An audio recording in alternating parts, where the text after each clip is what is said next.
Alright guys, so I know some of you guys are seeing this title, Subject-Verb Agreement, and saying, wait, that's like something we did in elementary school. Trust me, on the PSAT, SAT, and ACT, these show up in ways that are super tricky. So if you get these concepts down, you're gonna do so much better. Let's get into it.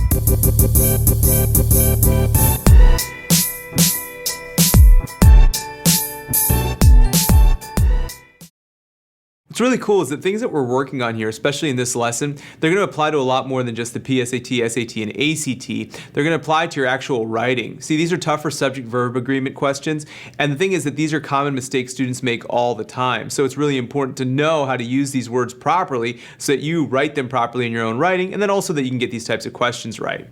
So the key thing about subject-verb agreement is we want to make sure that the subject lines up with the verb. Now, one of the biggest mistakes people make is that there's certain words that a lot of people think are plural when they're actually singular. So what are some of these words? These words are like each, or anybody, or nobody, or somebody, or everybody. Guess what? Each of those words is actually singular, and people really think that they're plural, but they are singular. The way I remember this is I always tell myself, every single person.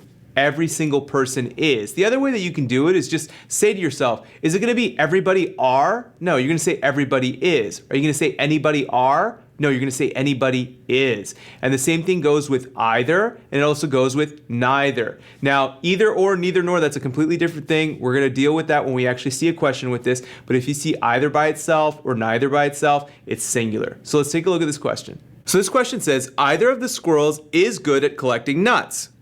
So here, what do we have? We have either, and then let's just put either right next to the verb. Either is. That is correct. There's no error here. Either is singular, right? So what we need is either is. But for this one, there's a part of this question that makes it a little bit more confusing. So let's take a look at that part. Here it says, either of the squirrels is good at collecting nuts. And it's of the squirrels. That's the part that confuses people.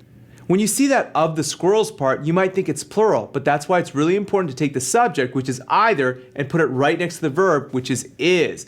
Of the squirrels is just extra information in this case. So all you need to do is take the subject, put it right next to the verb, and in this case it's a, no change. So think of it this way. If you see either, it's like either this one or that one. You're dealing with one of them at a time. So either one is. It's singular. And remember those other words that are also singular but are often confused to be plural. Anybody, nobody, somebody, everyone. These are all singular. Alright guys, thank you so much for joining me. Make sure to share this channel with other people and definitely hit the like, subscribe, and notification bell so you know when new videos are coming. Thank you guys. Peace.